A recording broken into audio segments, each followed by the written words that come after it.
On a crisp autumn evening in San Francisco, as the golden hour cast long shadows across the city streets, legendary actor and director Clint Eastwood was making his way back to his hotel.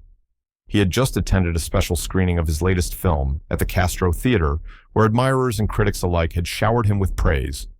But Clint, ever humble despite his towering legacy in Hollywood, simply wanted a moment of quiet reflection. The bustle of downtown San Francisco continued around him as he walked, his security detail keeping a respectful distance.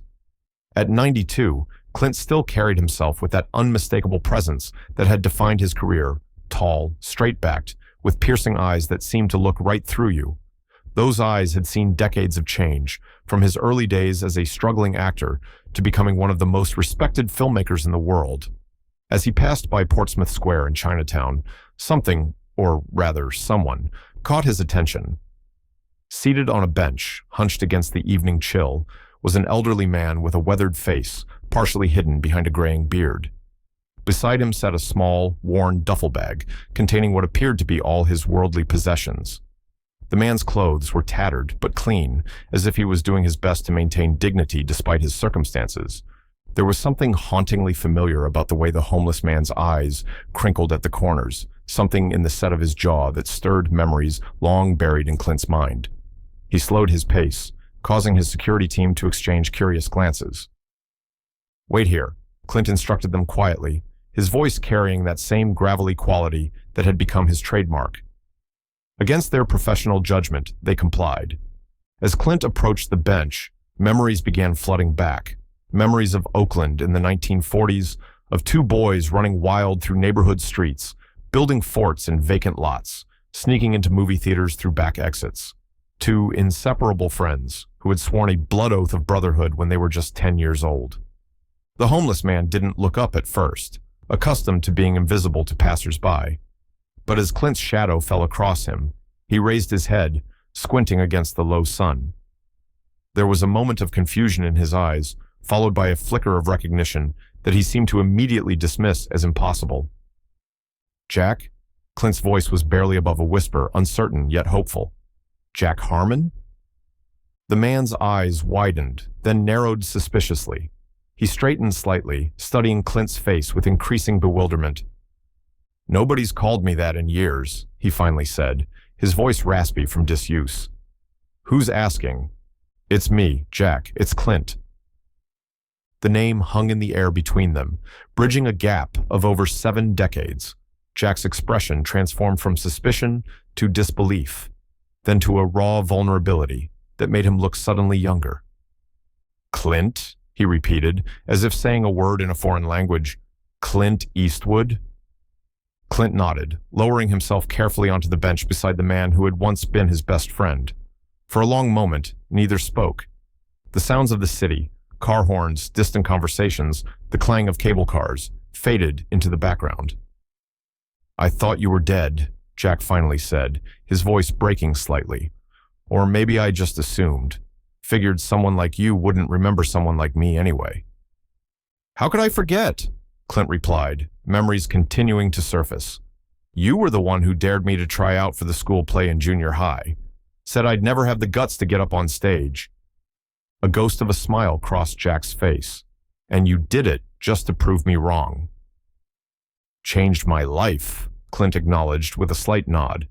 "That was you, always pushing me out of my comfort zone." Jack looked down at his weathered hands. "Look where all my pushing got me." Clint's eyes took in his old friend's condition, the signs of hardship etched into every line of his face, the slight tremor in his hands, the defeated slump of his shoulders. But beyond the ravages of time and circumstance, he could still see traces of the bold, bright-eyed boy who had been his partner in every childhood adventure. "What happened, Jack?" he asked gently. Jack shook his head slowly. "Life happened, I guess. One day at a time until you wake up and don't recognize yourself anymore." As they sat together on that bench, Clint's mind traveled back to their shared childhood, to summer days spent climbing trees in Joaquin Miller Park, to afternoons at Lake Merritt where they'd fish with makeshift poles, to that treehouse they'd built in Jack's backyard where they'd stay up late telling ghost stories by flashlight. Meh. He remembered how Jack had stood up for him against neighborhood bullies despite being smaller in stature, how Jack's home had become a second home to Clint during the difficult years after his parents' divorce. They had been more than friends. They had been brothers in all the ways that mattered. "Remember when we stole your dad's car?" Jack suddenly asked, a spark of the old mischief momentarily lighting his eyes. "We couldn't even see over the dashboard properly, nearly drove it into the bay." Clint chuckled, the memory clear as day. "My father grounded me for a month, said he'd never seen such reckless stupidity." "Mine whipped me good," Jack added, the spark fading.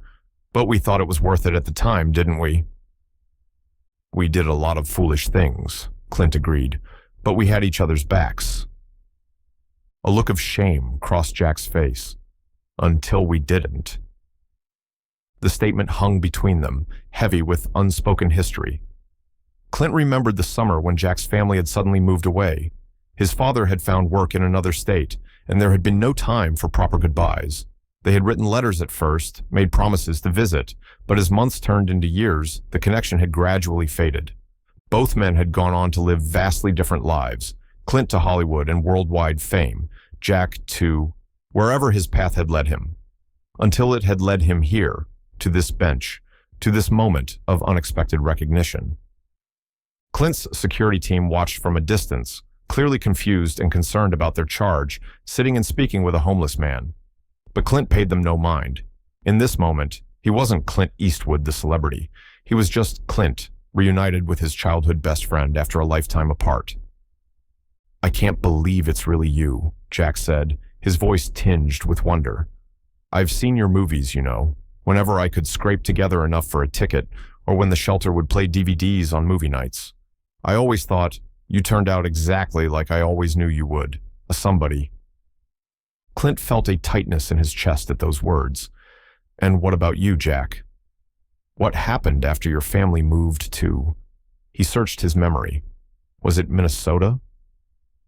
"Wisconsin," Jack corrected. "Madison. Hated every minute of it at first. Kept planning to run away, hop a train back to California, find you again." He smiled ruefully. "Never quite worked up the courage." As the evening light continued to fade around them, Jack began to share fragments of his life story, how he'd eventually adjusted to his new home, graduated high school, then found himself drafted into the Vietnam War. Clint listened intently, trying to piece together the puzzle of how this man, who had once been so full of life and potential, had ended up here, alone and homeless, on a San Francisco bench. There was an unbridgeable gap between them now, a chasm created by the divergent paths their lives had taken. And yet, in the way Jack's eyes still lit up when recalling a shared memory, in the familiar cadence of his laugh when recounting one of their childhood escapades, there remained an undeniable connection that transcended time and circumstance. "I should go," Jack said suddenly, seeming to become conscious of the attention they were attracting. "Your bodyguards are getting nervous, and I've got to find a spot at the shelter before they fill up." As he began to gather his meager belongings, Clint placed a hand on his arm, stopping him.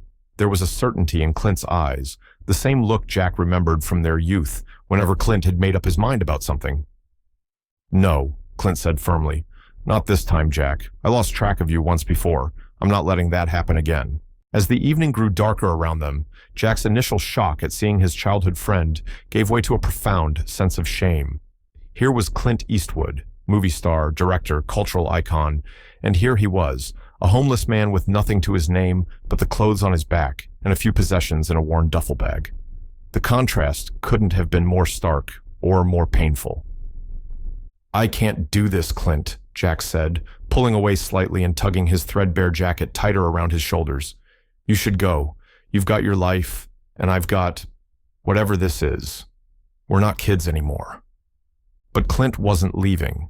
With the same quiet determination that had defined his most memorable characters, he stayed seated on the bench, his eyes never leaving his old friend's face. "Tell me what happened," he said simply. Not a command, but not a request that could be easily dismissed either. Jack sighed, the weight of decades visible in the slump of his shoulders. "You really want to know? It's not a pretty story, not the kind they make movies about, at least not the kind with happy endings." I'm not here for a story, Jack. I'm here for you. Those words seemed to break something open inside Jack. His weathered hands trembled slightly as he began to speak, his voice growing stronger as the narrative of his life unfolded. After his family moved to Wisconsin, Jack had struggled to fit in. Without Clint by his side, he felt untethered, adrift in a world that suddenly seemed too large and too cold. He'd gotten into trouble, fighting at school, small acts of rebellion that escalated into more serious offenses. By 18, he'd been given a choice by a judge, jail or the military. I chose the Army, Jack explained. Shipped out to Vietnam in '68. Spent 2 tours there. His eyes took on a distant look, seeing something beyond the San Francisco evening. Saw things no one should have to see. Did things I still can't talk about. Clint nodded, understanding without needing the details. He had portrayed enough soldiers in his films to have some sense of the horrors of war, even if he hadn't experienced them firsthand. Came back different, Jack continued. They called it shell shock back then. Now they've got fancier names for it. PTSD, they say. But whatever you call it, it follows you home. Wakes you up screaming in the middle of the night. Makes you jump at car backfires. Makes you drink too much just to fall asleep. Despite the demons that haunted him, Jack had managed to build something resembling a normal life for a while. He'd used his GI benefits to get an engineering degree, had married his college sweetheart, Sarah, and had 2 children, a boy and a girl. He'd found work with a construction company, designing bridges and buildings, putting his talent for mathematics to good use. For about 15 years, I was okay, Jack said, a faint smile crossing his face as he remembered. Not great, but okay. Sarah knew how to talk me down when the nightmares came. The kids, God, they were beautiful, Clint. Smart, too. My boy, Michael, could take apart and reassemble anything mechanical by the time he was 10. My girl, Emily, she was reading at a college level by 6th grade. The pride in his voice was unmistakable, but it quickly gave way to something darker. Then came the accident, Jack said, his voice dropping to almost a whisper. 1989. Sarah was driving the kids to a soccer game. Semi-truck lost control on the highway, crossed the median. They were gone instantly, all 3 of them. Clint closed his eyes briefly, absorbing the magnitude of his friend's loss. I'm so sorry, Jack. I had no idea. How could you? We were worlds apart by then. There was no bitterness in Jack's words, just a simple acknowledgement of fact. After that, I unraveled, couldn't work, couldn't sleep. Started drinking more, then moved on to whatever would numb the pain. Lost my job, lost my house. Tried rehab a few times, but nothing stuck. The years that followed were a blur of temporary jobs, halfway houses, short-lived attempts at recovery, and longer stretches of homelessness. Jack had drifted from Milwaukee to Chicago to St. Louis, taking odd jobs when he could, sleeping in shelters or on the streets when he couldn't. Eventually wound up here in San Francisco about 5 years ago, Jack explained. Don't even remember exactly why. Something about the climate being easier if you're living rough. He gestured vaguely at the city around them. Been here ever since. Some days are better than others. As Jack spoke, Clint was struck by how matter-of-fact his old friend's tone had become, as if he were describing someone else's life rather than his own. It was the voice of a man who had accepted his fate, who no longer expected anything different.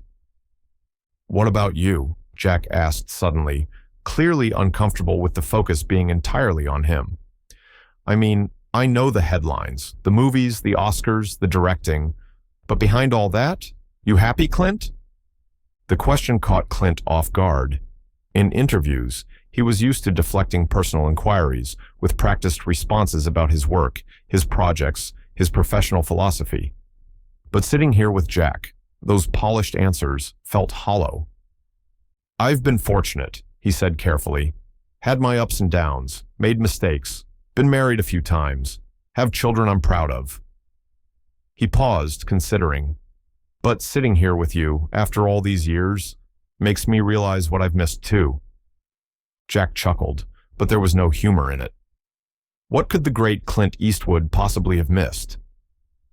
Authenticity, Clint replied without hesitation. Real connection. In my world, it's hard to know who your true friends are, Who's being straight with you, and who's just telling you what you want to hear because of who you are or what you can do for them? A moment of understanding passed between them. Two old men who had traveled vastly different roads, but who, in some fundamental way, recognized themselves in each other still. As they sat together, Clint was acutely aware of his security team hovering nearby, of the occasional passerby doing a double take as they recognized him, of the surreal nature of this reunion. But more than anything, he was aware of the injustice of it all, that fate had dealt such drastically different hands to two boys who had once been so similar, so connected, so full of the same dreams and potential. "It shouldn't have been like this for you, Jack," he said finally, his voice tight with emotion he rarely allowed himself to show. Jack shrugged, the gesture both resigned and defiant. "Maybe not. But it is what it is. No use crying over it now." Clint straightened, a familiar determination settling over his features, the same expression he had worn as a boy when confronting neighborhood bullies, as a young actor facing rejection after rejection, as a director fighting for his vision. Jack recognized that look immediately and tensed. "Don't," he said, suddenly alarmed. "Whatever you're thinking, don't. I don't want your pity and I don't want your charity." "It's not pity," Clint replied quietly. "And it's not charity either. It's what friends do for each other. It's what you would have done for me if our situations were reversed." The evening had fully descended now, the city lights creating a glittering backdrop to their reunion. Clint's security team had grown increasingly uncomfortable, one of them approaching cautiously to inform him that they should be heading back to the hotel. But Clint waved them off with a gesture that brooked no argument. "I'm not leaving you here, Jack," Clint said with finality. "Not tonight, not ever again." Jack's expression hardened. "I told you, I don't want your charity. I've managed on my own this long." "This isn't charity," Clint replied, his voice taking on that familiar gravelly edge. "This is me repaying a debt." "What debt?" Jack scoffed. "You don't owe me anything." "I owe you more than you know," Clint said quietly. "You pushed me to get on that stage in junior high, remember? Without that push, who knows if I'd have found my way to acting at all. You shaped my life, Jack, whether you meant to or not." Jack was silent, wrestling with his pride and the reality of his situation. The night was getting colder, and the prospect of fighting for a spot at the overcrowded shelter was becoming less appealing by the minute. "One night," Jack finally conceded, "I'll let you put me up somewhere for one night. Then we go our separate ways, no hard feelings." Clint nodded, knowing better than to push further for now. He gestured to his security team, who approached with clear relief.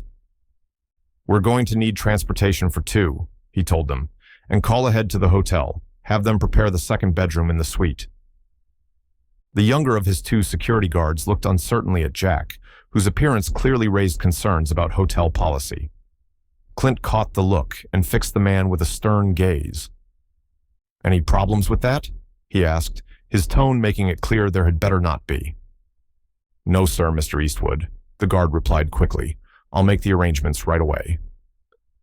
As they waited for the car to arrive, Jack clutched his duffel bag tightly, as if afraid it might be taken from him. The simple gesture spoke volumes about the life he had been living, one where nothing was secure, where even the most meager possessions had to be vigilantly protected. "When's the last time you saw a doctor, Jack?" Clint asked, noticing how his friend's hands trembled and how labored his breathing seemed even at rest. Jack shrugged. "Emergency room last winter. Had a bad cough that wouldn't quit. Gave me some antibiotics and sent me on my way." Clint made a mental note to have his personal physician make a house call to the hotel in the morning. There was clearly more going on with Jack's health than a simple cough.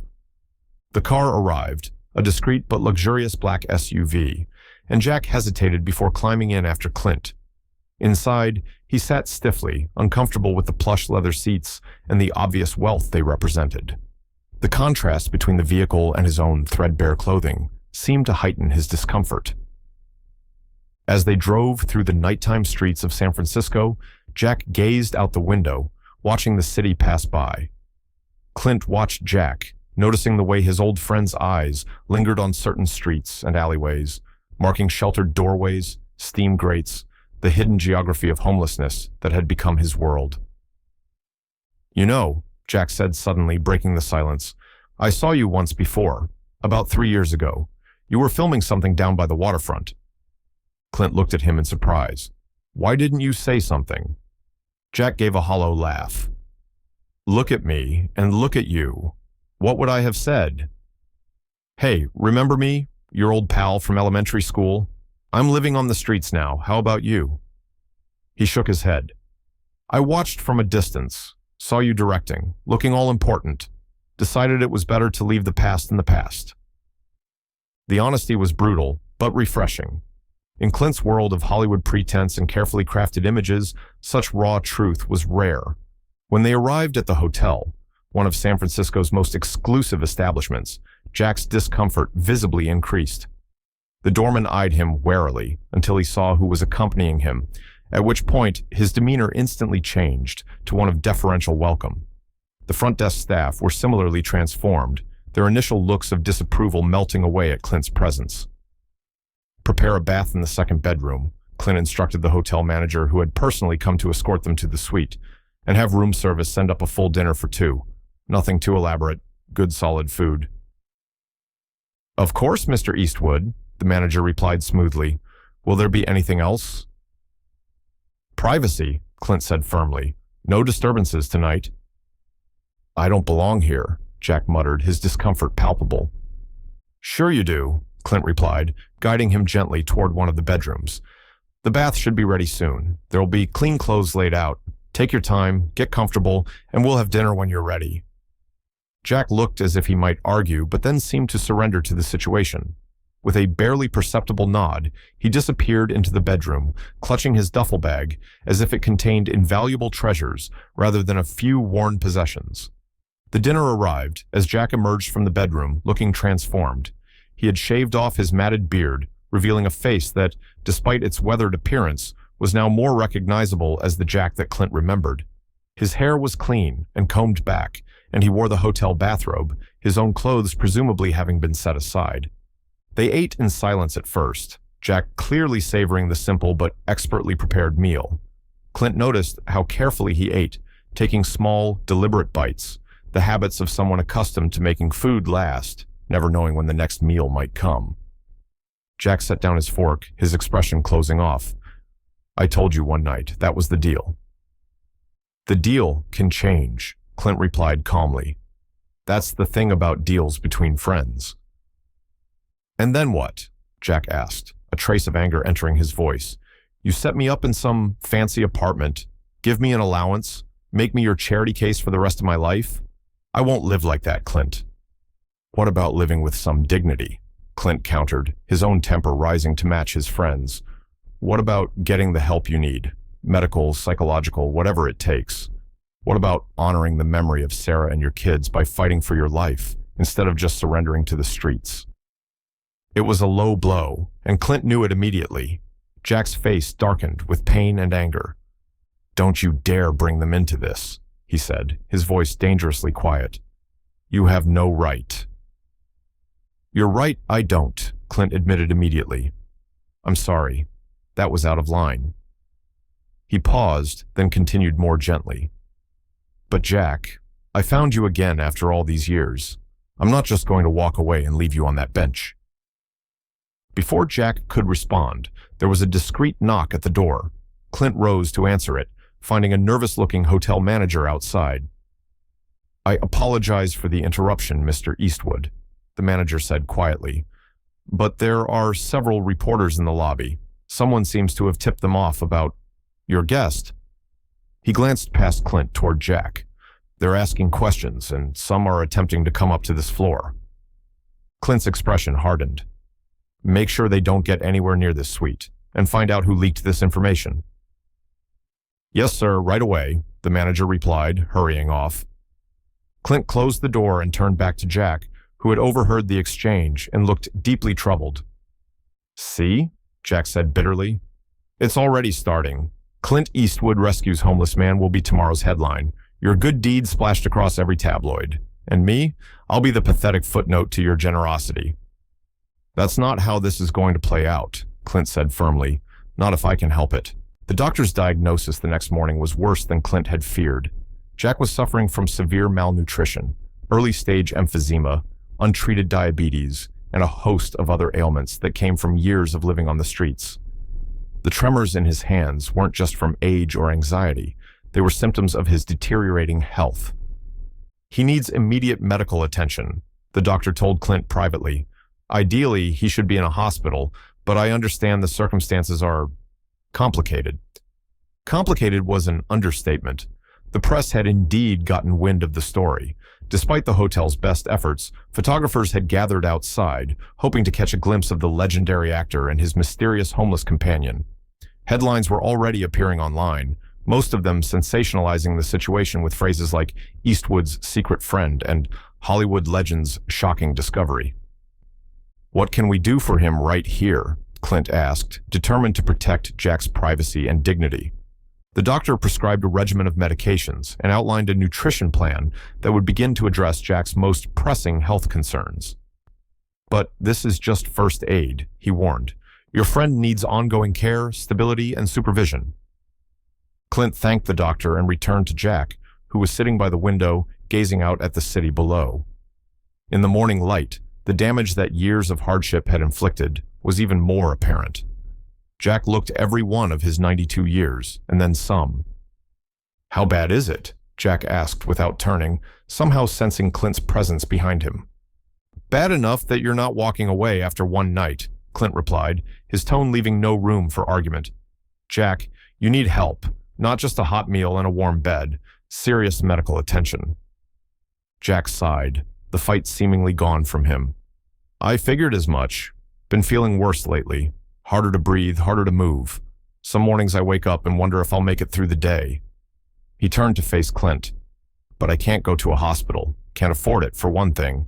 And I don't want to die in some sterile room with strangers poking at me." "No hospitals," Clint agreed. "But I know a place, a private rehabilitation center up the coast. Quiet, discreet, with top-notch medical staff." "Sounds expensive," Jack said warily. "I can afford it," Clint stated simply. Jack started to object, but Clint cut him off. "Listen to me, Jack.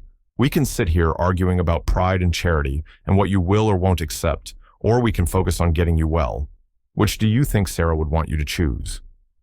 It was the second time Clint had invoked Jack's late wife, but this time, instead of anger, a look of profound sadness crossed Jack's face.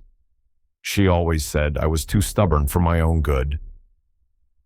"Smart woman," Clint remarked with the ghost of a smile. And so it was decided. 3 days later, after the press attention had died down somewhat and Jack had regained enough strength for the journey, they made the trip to Serenity Shores, a secluded rehabilitation facility nestled among the redwoods north of San Francisco. The center, accustomed to catering to wealthy clients who valued their privacy, had arranged a private entrance and a suite far from curious eyes. The first weeks were difficult. Jack's body, ravaged by years of neglect, rebelled against the sudden medical interventions. There were days when pain overwhelmed him, when withdrawal from alcohol made him shake and sweat, when depression descended so heavily that he refused to speak to anyone, even Clint. But slowly, incrementally, progress began to show. Color returned to Jack's gaunt cheeks. The tremors in his hands lessened. His breathing became less labored. The medical team, impressed by his resilience, spoke optimistically about his prognosis. Through it all, Clint remained a constant presence. Despite having a film in post-production and numerous professional obligations, he visited regularly, sometimes staying for days at a time. They would sit together for hours, sometimes talking, sometimes watching old westerns on the suite's television, sometimes simply sharing comfortable silence. It was during one of these quiet moments, about a month into Jack's stay, that an unexpected breakthrough occurred. Jack had been restlessly pacing his room, his newly regained energy giving him no outlet within the confines of the rehabilitation center. "I feel useless here," he confessed to Clint. "Everyone doing things for me, treating me like I'm made of glass. It's driving me crazy." Clint considered this, then made a suggestion. "The center has a workshop, part of their occupational therapy program. Woodworking, mostly. You used to be good with your hands, as I recall." Jack scoffed. That was a lifetime ago. Nevertheless, The next day, Clint arranged for Jack to visit the workshop. The therapist, a gentle-mannered man named Marcus, showed Jack around the space, explaining the various tools and materials available. "Just let me know if you want to try anything," Marcus said before leaving Jack to explore on his own. At first, Jack merely wandered the workshop, touching tools tentatively, picking up pieces of wood and setting them down again. But then a small block of cedar caught his eye. He picked it up, feeling its weight, running his fingers along its grain. Something about it spoke to him. When Clint returned hours later, he found Jack absorbed in his work, carefully carving the cedar block with a look of intense concentration. He didn't even notice Clint's presence until he had finished. "Look at that," Jack said, holding up his creation. A small, perfectly formed eagle in flight. Clint was genuinely impressed. "I didn't know you could carve like that." "Neither did I," Jack admitted, looking at the eagle with a mixture of surprise and pride. "My grandfather taught me the basics when I was a kid, but I never really pursued it. Then during one of my sober stretches about 10 years ago, I stayed at a halfway house where an old Native American man taught wood carving, said it helped quiet his mind. From that day forward, Jack spent most of his free time in the workshop. His health continued to improve, and with it, his skill. He moved from small animals to more complex pieces, intricate forest scenes, human figures caught in moments of reflection, abstract forms that somehow captured emotions in wood. The rehabilitation center's staff noticed the change in him, not just physically, but in his demeanor. The bitterness that had initially colored his interactions began to soften. He started participating in group therapy sessions, even occasionally sharing stories about his time in Vietnam and the family he had lost. Clint, watching this transformation, brought new tools and exotic woods for Jack to work with. He also brought something else, stories and updates from the outside world, keeping Jack connected to life beyond the center's walls. "They're talking about a release date," Clint mentioned one afternoon, about 3 months into Jack's stay. "The doctors are pleased with your progress." Jack looked up from the piece he was working on, a complex relief carving of a coastal scene. "And then what? Back to the streets?" "You know better than that," Clint replied. "I've been looking at some options. There's a small house on my property in Carmel, originally built as a caretaker's cottage. It has good light, plenty of space for a workshop. It's yours if you want it." Jack set down his carving tools, considering. "Living in your backyard? I don't know, Clint." "It's hardly my backyard. It's on the far edge of the property, completely private. You'd have your own access road. We'd see each other when we choose to, not because we have to." "I'm not used to speaking to crowds," Jack began, his voice steady despite his nervousness. "For many years, I was invisible to most people, just another homeless veteran that folks cross the street to avoid. When you live on the streets long enough, you start to believe that's all you are, all you deserve to be." The audience was silent, captivated by the raw honesty in his words. "I served 2 tours in Vietnam," Jack continued. "Came back with medals they pinned on my chest and nightmares they couldn't take away. For a while, I managed, built a life, had a family." His voice caught slightly. "When I lost them, I lost myself too. The demons I'd been fighting for years finally won." The stats tell us there are over 40,000 homeless veterans in America today. Men and women who served their country, who were willing to make the ultimate sacrifice, now sleeping in doorways and under bridges. Each one has a story not so different from mine. In the audience, several people were openly wiping away tears. Others nodded in solemn understanding, veterans themselves, or those who loved them and knew the struggles they faced. 6 months ago, a miracle happened. My childhood best friend found me on a bench in San Francisco. Jack glanced at Clint. "Most of you know him as Clint Eastwood. I knew him as the skinny kid who had my back in playground fights, who shared his lunch with me when times were tough at home." A gentle ripple of laughter spread through the crowd, breaking the emotional tension momentarily. "Clint didn't just give me a handout. He gave me back my dignity, my health, and my purpose. And that's what every veteran on our streets deserves. Not charity, but respect. Not pity, but opportunity." Jack's voice grew stronger, more passionate. The audience burst into applause.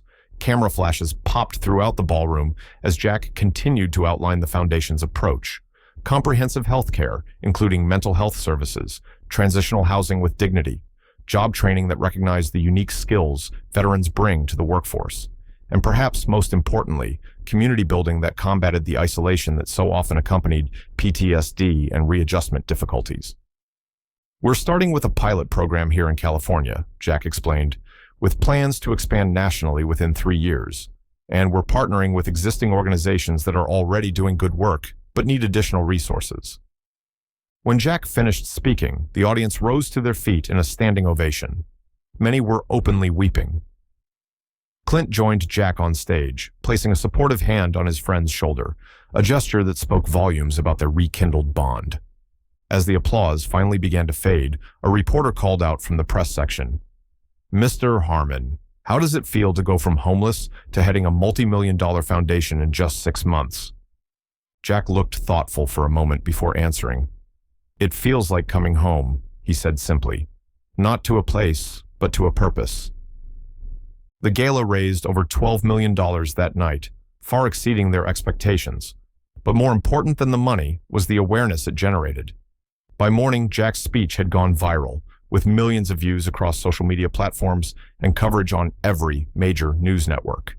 The cottage became more of a weekend retreat, a place where Jack could decompress and process the whirlwind his life had become. Sometimes Clint would join him, the two old friends sharing quiet evenings, reminiscing about their childhood or discussing their current work with the foundation. "You know what I've been thinking about lately?" Jack said one evening, as they sat on the cottage's small porch, watching the sun set over the Pacific. "That oath we took when we were kids, remember? Cut our thumbs, mixed our blood." Clint nodded, smiling at the memory. "Brothers forever, no matter what." "I thought it was just kid stuff," Jack admitted. "But looking back now, I think we knew something then that we forgot along the way. The power of that connection." "We found it again," Clint said, his characteristic understatement belying the depth of emotion behind the words. Indeed they had. Against all odds, across decades and vastly different life paths, they had rediscovered a friendship that had changed both their lives and was now changing the lives of thousands of others. 3 months after the gala, the foundation opened its first transitional housing facility in San Francisco, not far from the bench where Clint had found Jack.